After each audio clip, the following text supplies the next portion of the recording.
And yes, for that reason, I think you ought to give yourselves a pat on the back. So let's see here. Remember from this little reflection that we are neither to be engaged in living room intimacy 100%. Even contemplative nuns and monks, such as at the monastery, have work to do.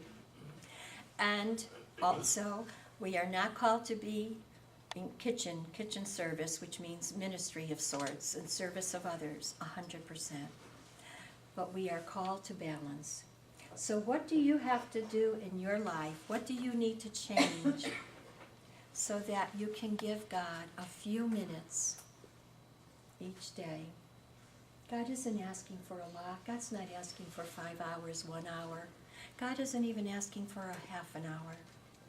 God is just saying, come be with me for as long as you're able. How can you and I refuse a loving God and that request?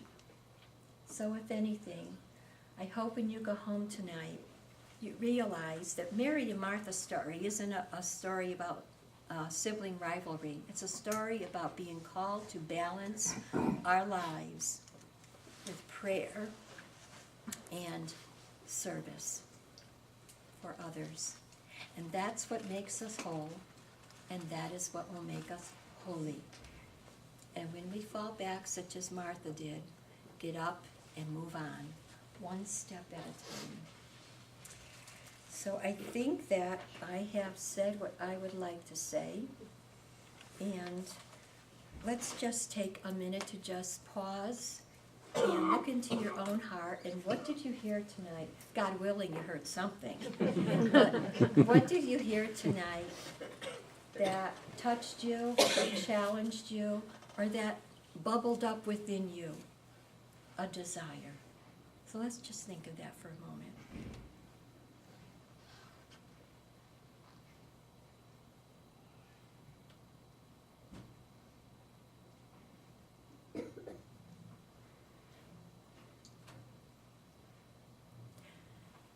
I hope in some small way, breaking open the Word and unpeeling the onion till we get to the core has helped you to listen to the story of Martha and Mary with new ears and a new heart.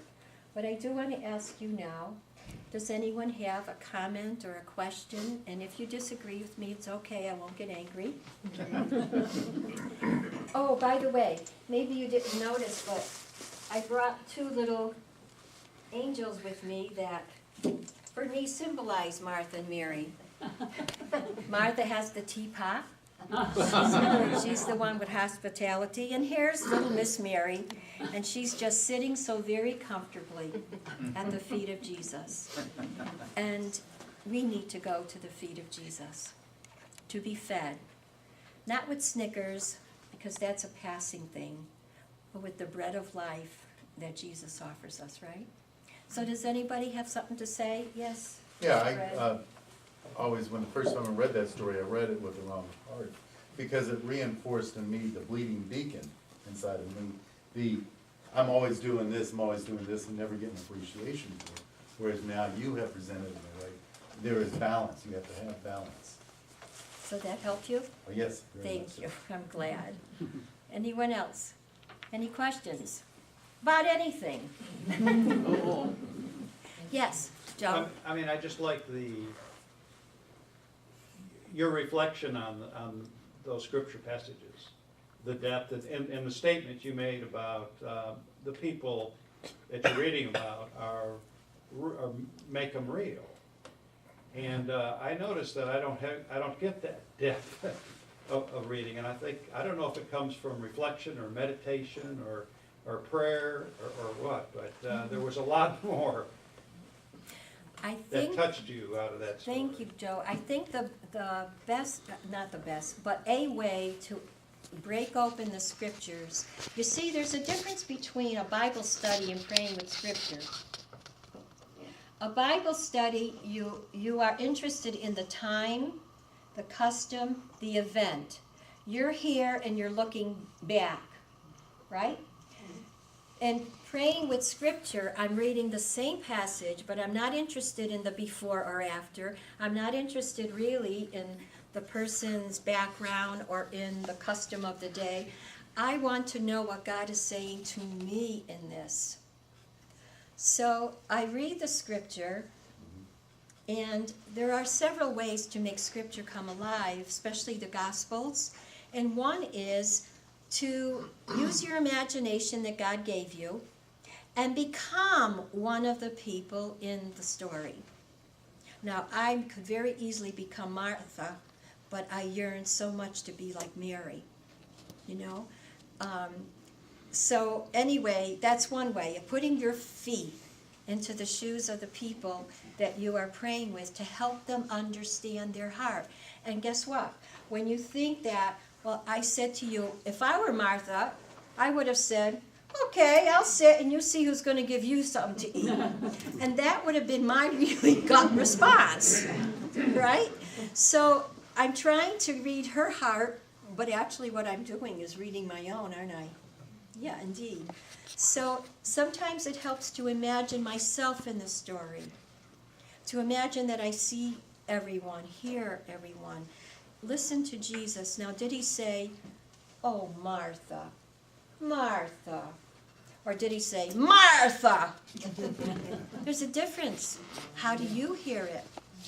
Okay? So putting ourselves into the feet of the folks in the Bible, in the scripture, particularly the gospel, is one wonderful way to unpeel and break open that word that touches my heart. The second way is to read that story, or any story, very reflectively, and to read it over and pause and over and pause until something touches your heart. And it will happen if you're open to the Lord.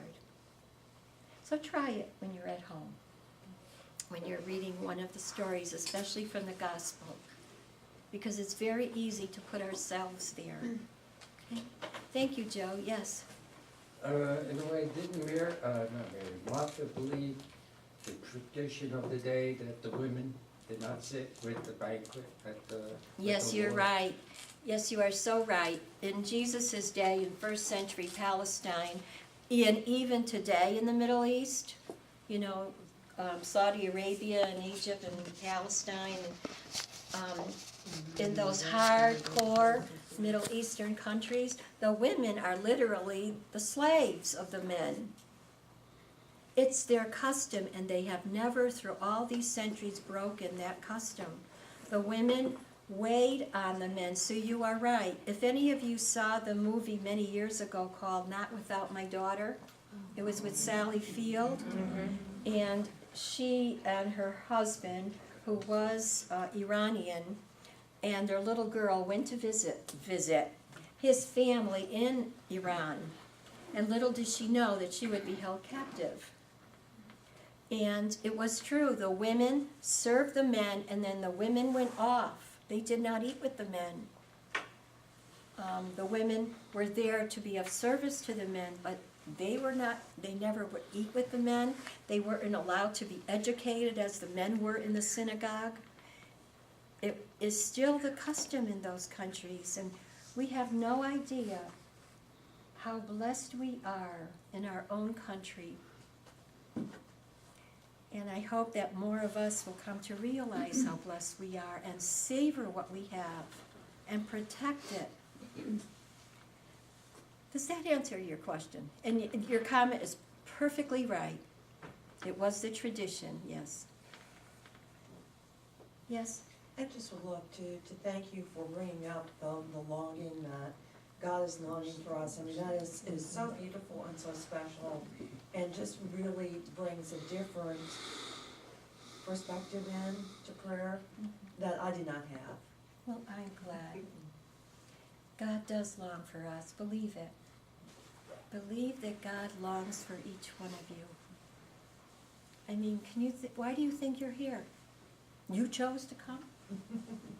You thought it'd be a good thing to come to a Bible study. Maybe you liked the topic. I think God used all of that attraction within you to call you more deeply to himself. Because the more we learn, not about God, but the more we know God, the deeper our relationship will be, right? It's like with any friendship or with any marriage. You know, the first time you meet a person, they're a stranger. But when you meet frequently and you begin talking with each other, something happens within. You know, there's an attraction that's irresistible. I pray that God is irresistible for you all. Thank you.